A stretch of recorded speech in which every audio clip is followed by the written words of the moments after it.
That's the Nothing Personal Word of the Day for October 10th, 2023. Home, as in the double entendre. We're going to start by talking about baseball, and at the end of this show, in the second half, please stay around because I want to update you on what's going on in Israel and give you some thoughts that are happening inside the leagues. What the commissioner, what the owners, what people are doing, what the players are doing with what's happening in the Middle East.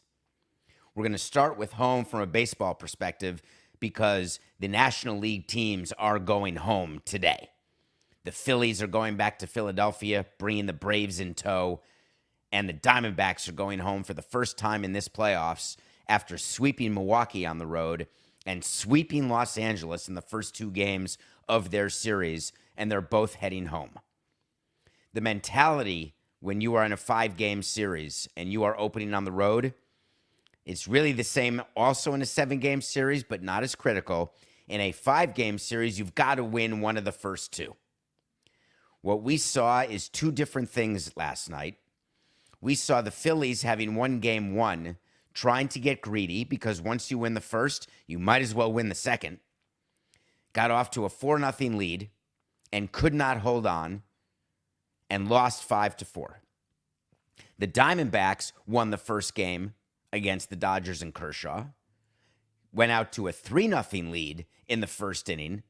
They were able to hold on, got greedy, and they go home up 2-0, ready to eliminate the overmatched 6th highest payroll team, Dodgers. During the course of the Braves-Phillies game, many of you were getting into my Twitter at David P. Samson. You were going on the website, davidsamsonpodcast.com, complaining, yelling, screaming as much as you can yell through a keyboard that this is unfair. The Atlanta Braves with the greatest offense, historic offense, shut out for 14 innings. They're going to be eliminated, gone within a week, all because they had to rest. We've got to make changes. Let's let the team that wins the division choose. This was a great one that someone came to me with. I've got an idea. Let the Braves or anyone who wins the division choose whether they want the bye or they want to play an extra round and let them play the wild card round. Show me a team president or a GM who would ever agree to that. And I'm all for business. I like the idea of a couple extra home games, don't get me wrong.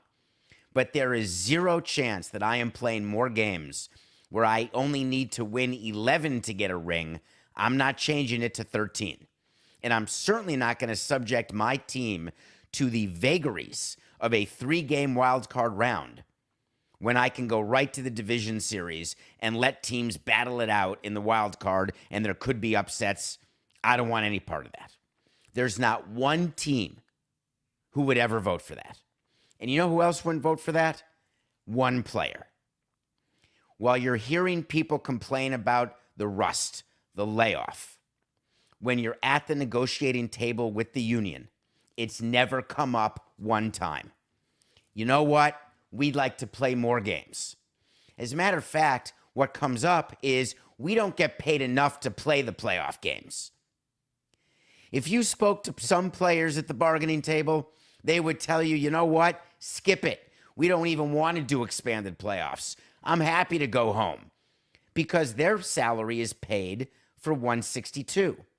And what owners have to do is give them a bigger and bigger piece of the playoff pie. And I get it, and I'm good with it. Your labor is working extra. They should be paid extra. That's what playoff shares are. Playoff shares are dependent on how far you advance. You get a higher share the more you advance.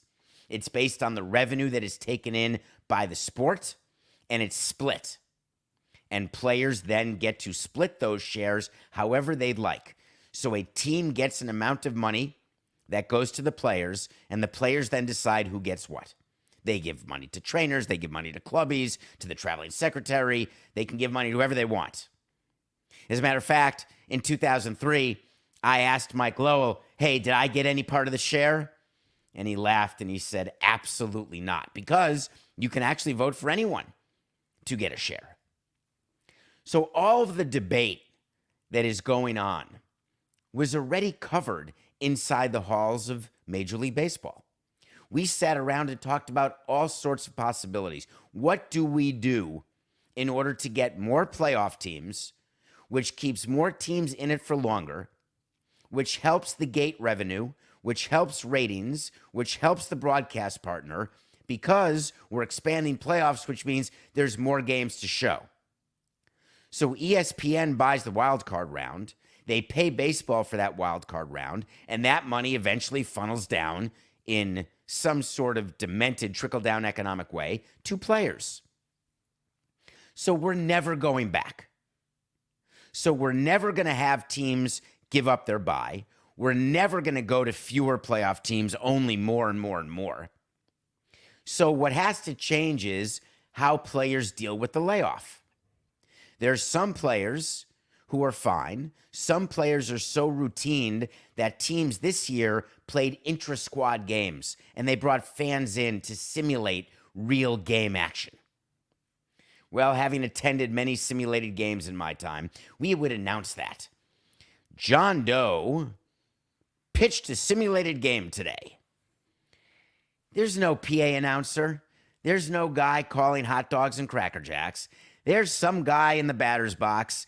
There's calling their own balls and strikes, and you're doing 3 outs, and then you're going to sit down, and then you go back and you pitch again. It's a backfield, or it's on the big league field with no one in the stands. It is hardly a simulated game. Or when hitters say, yes, he got 3 at-bats in a simulated game, that means he was at the plate, he had a full at-bat, then takes a breather, and then gets another at-bat. It's like when we send our big league guys down to the minor leagues. There was a time when you could just have him bat first every inning for 4 straight innings and say, oh, he got 4 at-bats in this game.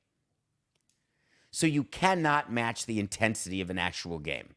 The Braves and what they did during the break, it didn't work. And that doesn't mean that they're going to lose the first 2 at home. It doesn't mean their offense is going to shut down. Here's why the Braves didn't score for 14 innings. Because of the Phillies pitching. That's it. Owners are very quick to say, like Magic Johnson did after the Commanders lost that game, we've got no intensity. What that really means is we got outpitched. That's all. So I want to put an end to this conversation about the division series format, telling you that when you win the first 2 on the road, you're going to win the series. You're going to read that it's only 88% of the time, but the Diamondbacks are going to beat the Dodgers. And the Phillies, had they held on and won that game, that series was over. Winning 2 on the road and going home in a 5-game series, you are moving on. When we gave you the scouting report for the Diamondbacks and Dodgers, we were pretty clear with you. We said the Diamondbacks have better pitching. You should pick them, and we did pick the Diamondbacks. We said Kershaw is not Kershaw, and we said all you got to do is keep Betts or Freeman down. One of the two has to have a bad little stretch, and you're good. Guess how many hits Mookie Betts has in the first 2 games? The light is on. 0. Freddie Freeman's batting 167. That's it. The Dodgers are done, and they're going to be plenty despondent. We had the Braves beating the Phillies, and we won that as our pick of the day. We had the Raiders beating the Packers. We won that as our second pick of the day. So we're 141 and 143.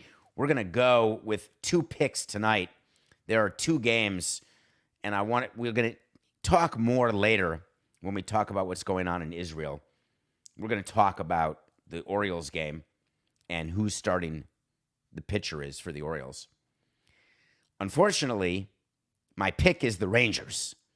Evaldi's going. Texas is playing at home. That series is going to come to an end tonight.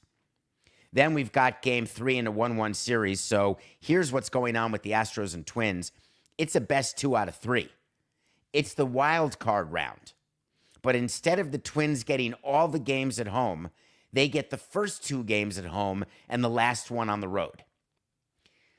We actually had meetings in baseball when you're talking about formats when we were talking about expanding the wild card and getting rid of the 1-game wild card round, when it became 3 games, one of the thoughts was give the team with the better record the choice. Do they want game 3 at home, or do they want games 1 and 2 at home? Eventually settled on the better record gets all 3 at home as a way to incentivize teams to win, trying to appease the union to say, hey, owners are going to spend on players. They don't want to be average. They'd rather play the first round if they have to with all games at home. But what would you choose in a best 2 out of 3 if the choice were not 3 at home? The choice was either 1 and 2 at home or 3 at home. For me, it's very easy. I would choose 1 and 2 at home. Every baseball person I've ever worked with thought the same thing. So the Minnesota Twins, in theory, have the advantage in this 3-game series because that's what it is. They have games 1 and 2 at home. Except tonight, Sonny Gray is going against Christian Javier, and I'm taking the Astros, which completely changes the entire series. It gives the advantage to the Astros, who I picked to win the pennant. Therefore, they got to win game 3. So we're going with the Rangers and the Astros as my picks of the day. Before we go to break, I want to cover something that happened in football this weekend. We've touched on it before, but it's getting real. We may have called it the turf wars, or you may call it the turf wars.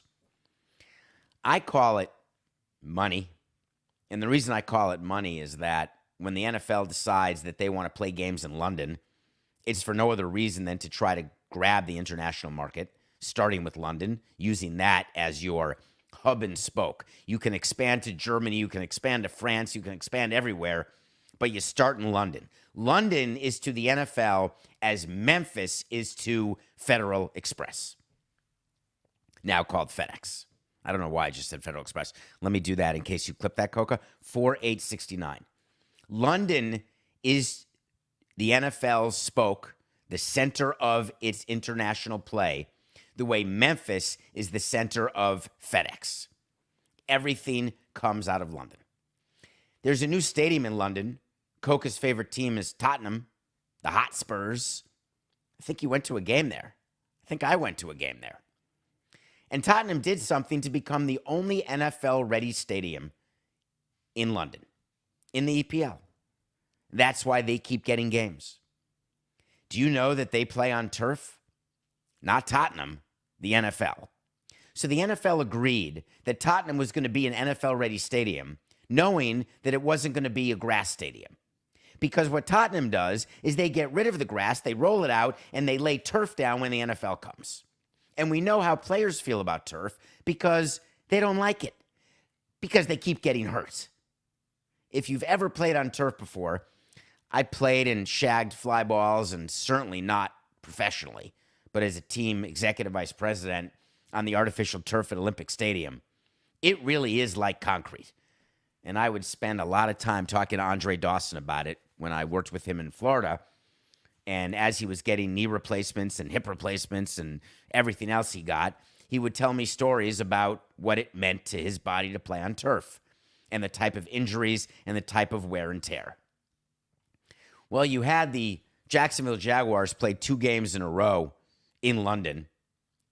Then you had the Bills fly week 2 to play the Jaguars. They lose. The advantage definitely goes to Jacksonville because they got to adjust to the time zone. They got to stay in London for 2 weeks. By the way, side note, Coco, we didn't say we'd cover this, but a quick side note. International expansion that we've talked about on the sporting class and a little bit on this show and with Dan. You're not going to expand with one team. You have to expand with at least 2 teams because you can't have a team go there for just a week. You want a team to go there for 2 weeks to settle in, to adjust to the time zone. And the advantage will always be to the road team in the second week if they stay there 2 weeks, or to the home team in the first week playing against a team who just got there if the home team's been there for 2 weeks. You saw it with Jacksonville and what they did to Buffalo. The story of that game is that Buffalo had turf injuries, players angry and unhappy with the turf, but unwilling to call out the NFL. If any player was going to do it, I would have assumed it was going to be Stefon Diggs. But instead, when asked about the turf, he actually paused for like 7 seconds. And he said it was all right. That's all I'm going to say. And he said, I'll play in whatever surface the NFL tells me to. That's not exactly a ringing endorsement of what the NFL's plan is. But here's the solution. And people seem to forget this. Every international game, as well as international expansion, but everything that happens internationally in the NFL and in Major League Baseball, it's all bargained with the players. The players approve it in advance. It is not sprung upon them. Oh my God, I can't believe it. We're going to London. It is all part of the agreement. If players actually want to focus on grass versus turf because they believe that their careers will be extended or they will make more money or be injured less, they can fight for that in the agreement. Owners always want to prevent injuries. But in baseball, it is a far bigger deal than in football. Having spoken to owners in the NFL, it is their view, more often than not, that injuries are far more acceptable. Whether it's turf injuries, whether it's contact injuries, not saying that they approve of concussions, but it took quite a bit to acknowledge CTE, like a lawsuit. But they don't spend time. They look at equipment and things like that, and they change rules and call penalties and protect the quarterback. They're not trying to protect the quarterback from being injured because they care so much about the player. They care so much about the position because the position's irreplaceable for the most part, unless you're Jeff Hostetler or Nick Foles or Tom Brady. In baseball, it is a much bigger deal. Owners focus on it incessantly, trying to stop injuries from happening because the amount of money, guaranteed money, that is paid to Major League Baseball players who get hurt. In the NFL, you know very well the guarantees are lower, and you can debate whether or not you agree. But when the guarantees are lower, that makes owners definitionally care less. Not saying they could care less, they just do care less about injuries. If every contract were guaranteed and every long-term contract was fully guaranteed in the NFL, the owners would take a far different view of the injuries that are happening. Because in baseball, studies are commissioned. We look at training. We look at field conditions. And you realize that the players have a vested interest as well as owners. So I am very interested in how this turf war is going to end in the NFL. But it will not end until players decide that they want to stand up. Will they? Won't they? I guess we'll wait and see. Okay, I think what we're going to do now, not I think, we're in charge. This is what we're doing now. We're going to take a break. When I come back, we're going to review a movie that I purposefully watched yesterday. And you'll know why when I review it. It's called Golda. And then I'm going to talk about, through a question that I got, and I've gotten so many people asking me similar questions, through a question I got from one of you, asking me for an explanation and an understanding and how leagues are dealing with it and my view of what's happening in Israel. And we'll do that right after the break.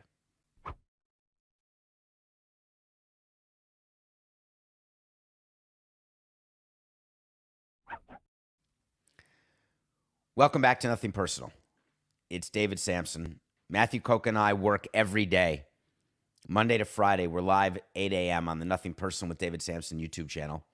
Thank you for rating, reviewing, subscribing. Thank you for your loyalty, your time. Thank you for your interest and trust that we will deal with subjects that many people don't want to deal with. Many people are scared to deal with. We're not scared because we are emboldened by your loyalty. So many of you wanted to know why I had not talked about what happened in Israel yesterday. And I answered some of your questions I answered some of your emails, some of your DMs. But for those who I didn't answer, this is my answer. I wanted to cover it yesterday. I wasn't ready. I wanted to spend time thinking about where I stood, trying to understand, read as much as I could, talk to as many people, including people in Israel, talk to as many Jews, non-Jews, people who have been involved dealing with the Middle East conflict, the Middle East peace process, reading as much as I can, thinking as much as I can, because I take this very seriously. And maybe that's why the show is successful. But we don't just come on here. We may look unprepared to you because we have no script, because I have to count in, or because I make mistakes. But we prepare a hell of a lot to look as unprepared as you may think we are. There was a movie that I was going to watch when it came out, and for whatever reason, God only knows, I hadn't gotten to it yet. And I realized that I wanted to watch it yesterday as I was preparing to talk about the war in Israel today. It's a movie starring Helen Mirren called Golda. Golda Meir was the prime minister for 5 years in Israel, the first female leader of a country that I can recall. She actually grew up in Milwaukee, Wisconsin, where I was born. And the movie's about a war that happened called the Yom Kippur War. Yom Kippur is the holiest day in the Jewish calendar. Yom Kippur is the day when you atone for your sins. It's when you pray. It's when you think about everything that you've done wrong, all the people that you have wronged, and you pray to God for forgiveness. It's a fast day. It's a day of prayer, a day of atonement. And about 50 years ago, it was a day of war. And it wasn't one day, it was 3 weeks. There were American doctors, including my late father-in-law, who moved his family to Israel to be helpful as a doctor for all of the wounded. It was a war between soldiers, armies.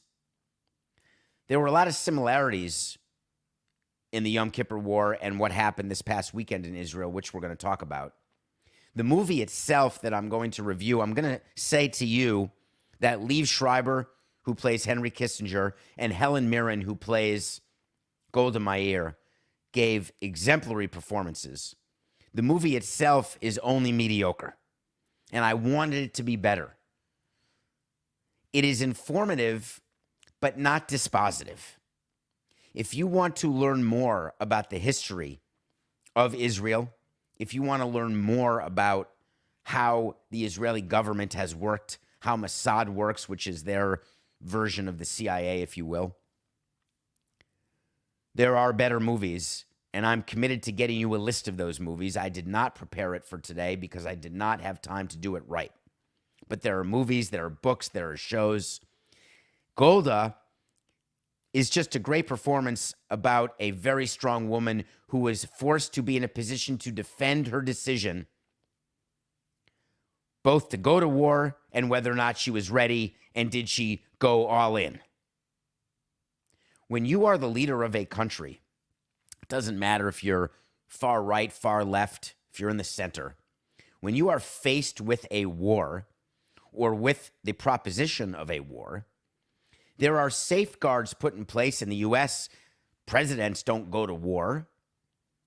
You have to declare war, and Congress, that's the whole purpose of the branches of government, has to, for all intents and purposes, approve that you are in a war by name, which is why when you don't get congressional approval, you'll hear things called a conflict. But when you are deciding whether to put lives at risk, there are geopolitical issues that you deal with. There are human issues that you deal with. But there's one thing that is constant. In a world or in a country where it is not mandatory to be called up into the armed forces, you are dealing with people who have made a choice that this is how they want to defend their country. We can debate however long you want to that the armed forces are made up of a certain demographic, that there's certain people who are incentivized to be in the armed forces, so it is not as voluntary as one would say. We can talk about when it wasn't voluntary and people were drafted to serve a war in Vietnam and what the results were. We can talk about people avoiding the draft by moving to Canada or claiming a sickness. We can talk about the way our country deals with veterans, or all countries deal with veterans. But at the end of the day, for purposes of this discussion, I want to believe and say that armed forces are people who are choosing to be there. Ironically, in Israel, you do not have a choice.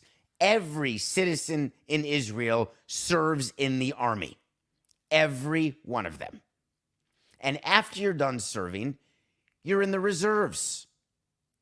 There is a huge fight that happens in Israel because the Orthodox, the ultra-Orthodox, and now we're talking religion, not culture, not country.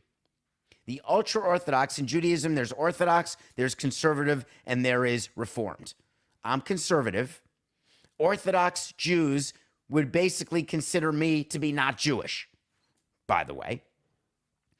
In Israel, part of the problem before this weekend that exists in that country, other than the conflict with its neighbors and the living in constant fear of being attacked and actually being attacked, is that the far right, the ultra-Orthodox, they don't serve in the army. They don't act in the reserve, and they don't work and help the economy. They study Torah all day. And I'm going to get criticized by my Orthodox friends, but that's the actual argument that's happening right now in Israel prior to this weekend. But the assumption that people serve, they're in the army. A war to me is when an army fights an army. Soldiers fighting soldiers. We can debate however you want to whether war is right, who is justified in starting a war. Most wars are about land, religion, money, opportunity. Happy to debate all of it. When you kill civilians, and it is a war of soldiers against unarmed, untrained, and unexpecting civilians, I'm not calling that a war. I'm calling that terrorism. So given that as a background, let's talk about what is existing in Israel today. You may read things in the paper about Israel, about Palestine, about the West Bank, about the Gaza Strip. And some people may even think Gaza Strip and West Bank are the same thing. Some people may think that Palestine, where is Palestine? Who are the Palestinians? Who's fighting who? I thought it was Lebanon fighting, or is it Syria, or is it Iraq? Is it Iran? I thought everyone wants to fight with the Israelis. Everyone wants to get rid of Israel. Let's limit this conversation to Hamas. Hamas is a terrorist organization that controls the Gaza Strip, which is literally a strip of land in Israel. Hamas was elected to lead the Gaza Strip, Gaza, to control Gaza, all the way back in 2006. And there have been no elections since then. The reason why there have been no elections, Hamas would win any election. Hamas rules that area through bullying tactics that are terrorism. Hamas has one goal, and this is where it gets tricky, because Jews have very different views. Some people who are Jewish believe that Israel should be its own state and Palestinians and everybody else should get out. Some Jews believe there should be a Palestinian state and an Israeli state because it is a very holy land. Jerusalem is the holiest of holies for Christians, Muslims, and Jewish people. The same place. Some Jewish people think 2 states, 1 state. Hamas, they believe in one thing. They want to kill Jews. That's it. They are not pro-Palestinian state. They're not anti-Palestinian state. They're not hopeful for a Palestinian state.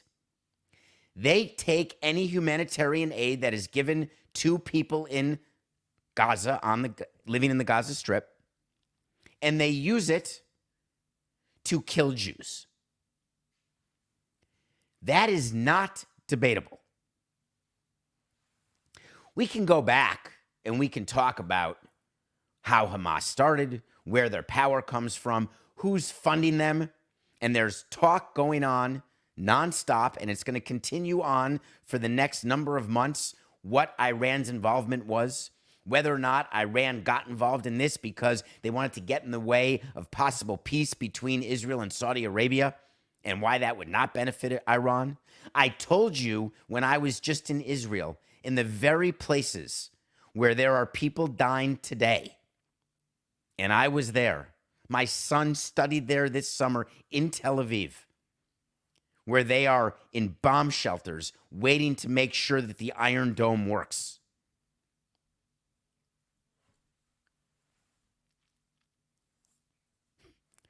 It is impossible for anyone to believe, no matter what your view is about Palestine, about land, about peace, about states, about religion, I need to understand how anyone believes that terrorism against civilians, children, elderly, rape, murder, kidnapping, how that is the plan, how that is the way to forward your agenda.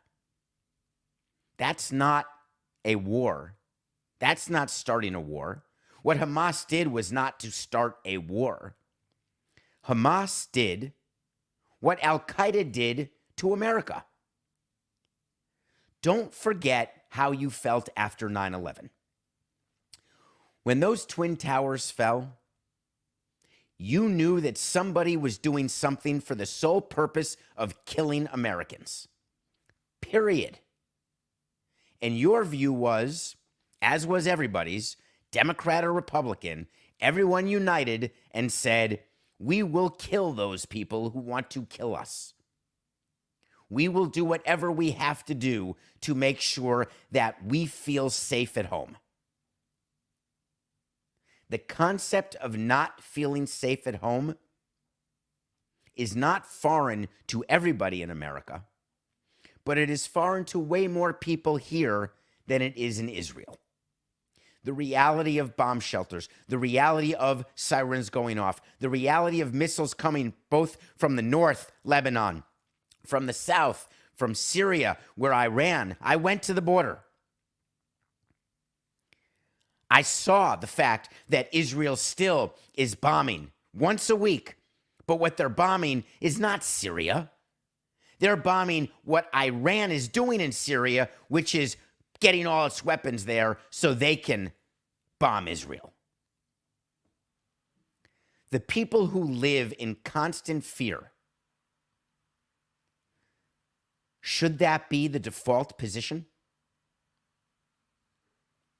When you are a young person going to a music festival, is it your opinion that one of the concerns should be that armed gunmen will hang glide out of the sky like it's a movie and come kill you and rape you?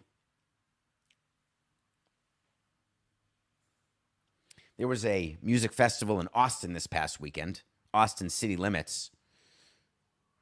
Do you remember what happened in Vegas during the music festival when there was a solo shooter? The outrage, the fear that we all have and had, the debate that we have about guns. That's not the debate in Israel. Everyone has guns.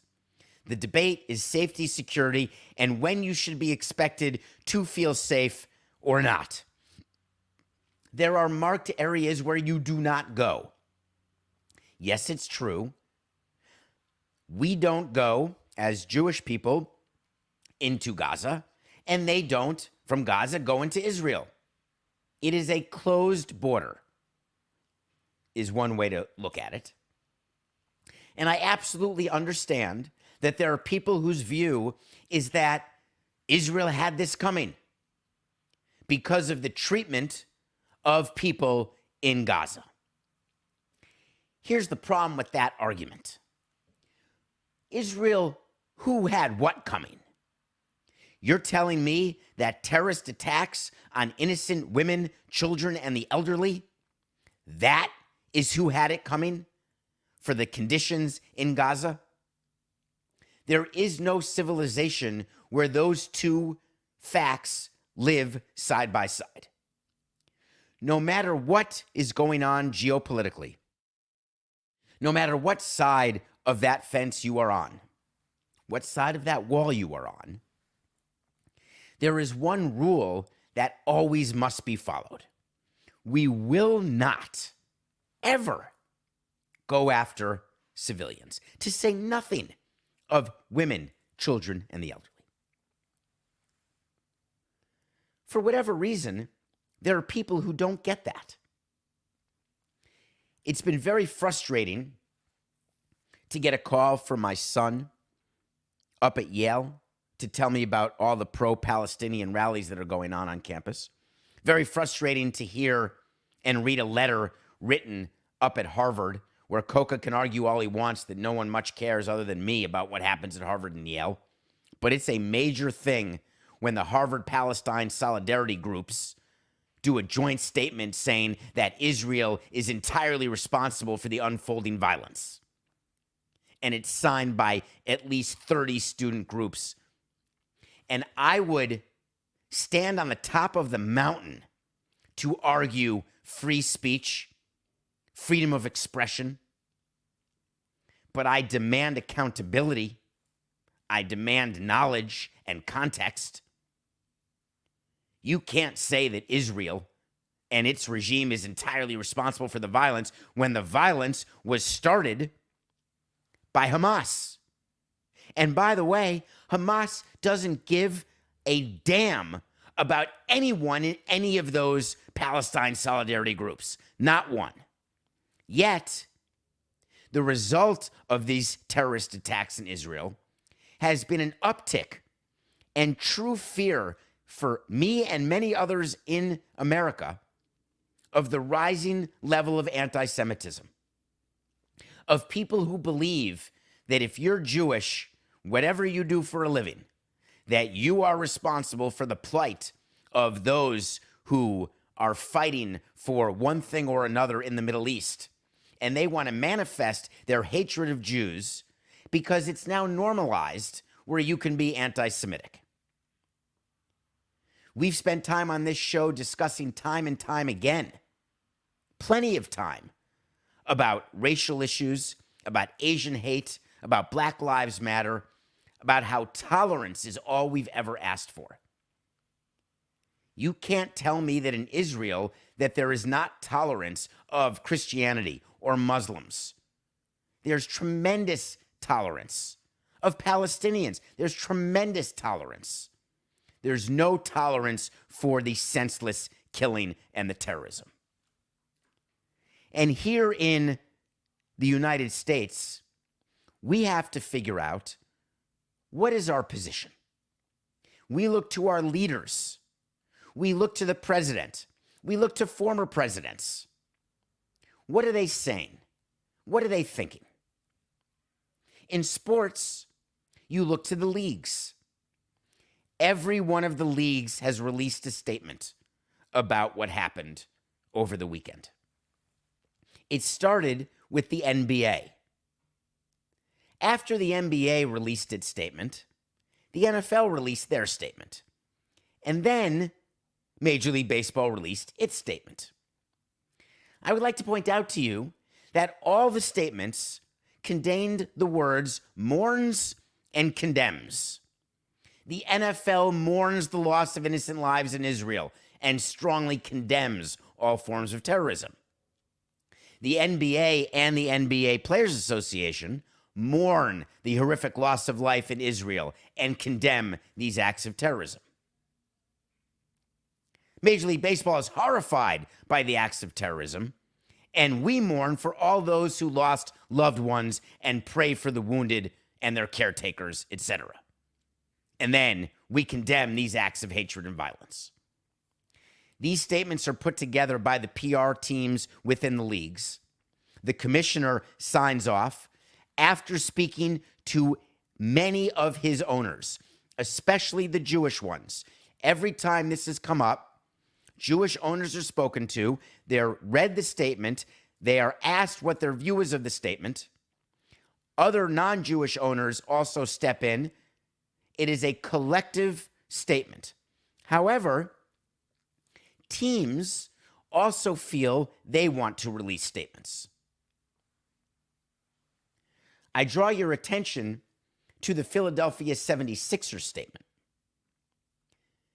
They said, "We stand with the people of Israel and join them in mourning the hundreds of innocent lives lost to terrorism at the hands of Hamas. Hashtag stand with Israel." That is a perfectly reasonable, quick statement that can be attached to NBA's statement.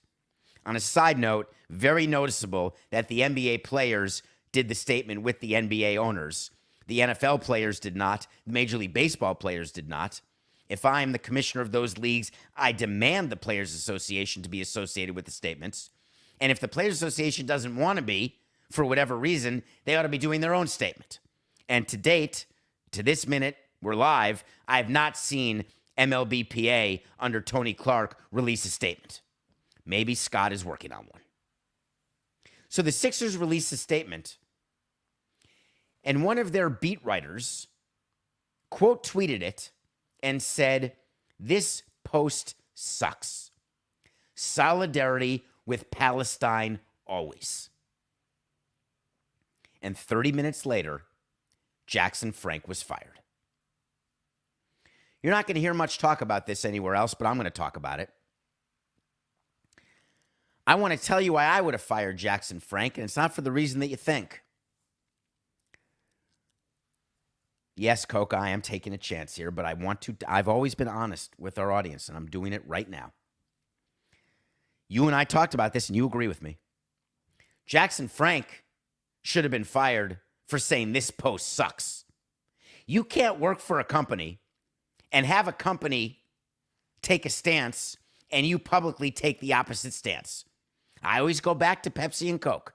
You can't work for Coke and then do a post saying how much you hate Coke and you love Pepsi.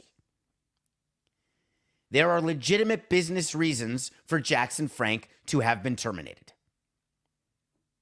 Supporting Palestine is not the reason in my mind.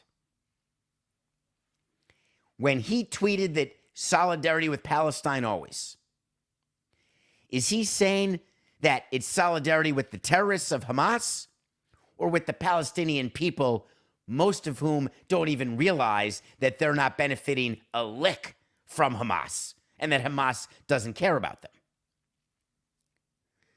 Whatever Jackson Frank had in his head, he can be protected by free speech. But he can't be protected from going against what a company would say. Now, there are times in my life that I have seen people say things that are not agreed to or shared by their bosses. I want to read you something. It's a disclaimer that I memorized when I was a child watching The Sports Reporters. I don't know if you remember that show. The views and opinions expressed in this program are those of the speakers and do not necessarily reflect the views or positions of any entities they represent. That used to be the disclaimer that would be used when someone said something on your network that you may not agree with. It seems that these days, there is no room for discourse. There is no room for disagreement. If you have a view that is counter what your bosses think or what your bosses think you should think, and you express it, you have a good chance of losing your job. I'm not convinced that's the right way. It certainly isn't helping. Thoughtful discourse, informed discourse, understanding what's happening, whether it's geopolitically, whether it is racially, whether it is internally, domestically, whatever the situation is, doesn't it make more sense that all of us get educated? That all of us learn as much as we can, and you're not learning it all from me? You can't learn it from one person. I don't know everything about the situation. There are people who do this for a living for a half a century who don't know everything about the situation in the Middle East.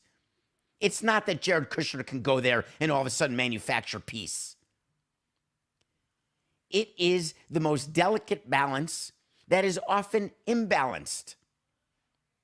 But the one thing that we know for sure is that heading toward balance doesn't come with terrorist activity.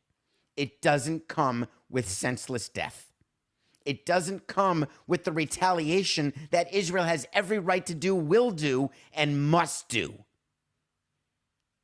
We didn't take a step forward in the Middle East peace process. We took 10 steps back because Israel had no choice but to declare war on Gaza, to potentially do a ground war where civilians are dying, and that is not the path to any peace. Where do we go? What do leagues do? Why do some people talk about it and some people not?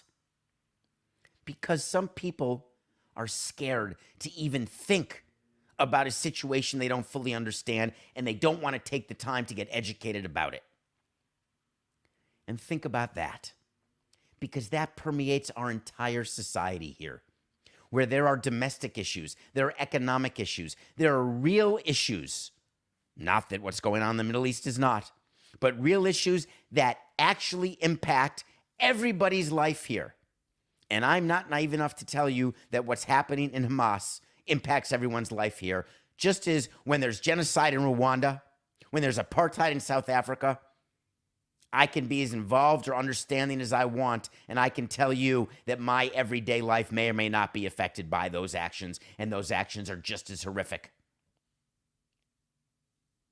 But what stops us from learning, is it because we don't care, we don't have the bandwidth, we don't want to, or worse, that we're scared to take a position for fear of any ramification from a business standpoint, from a personal standpoint? We'd rather put our heads in the sand and be okay with being ignorant. I'm not okay with being ignorant. I'm not okay with anyone being intolerant. And I've been really consistent about that. It's not just that my thoughts and prayers are with everyone in Israel, with the people who have lost loved ones who went to a music festival, for the people everywhere. And I don't mean just in Gaza or in Israel, but I mean in the inner cities in America, everywhere around the world where senseless acts of violence and terrorism occur. What has it gotten us? What will it get us? It's never been shown to me, proven to me, or no one's been able to make me understand how anything gets furthered by these acts. Make no mistake, if you take one thing away from today's show, what happened in Israel over the weekend was a terrorist organization senselessly killing innocent children, women, elderly, taking hostages, not for the benefit of anyone, only to kill Jewish people. That's not business. That's only personal.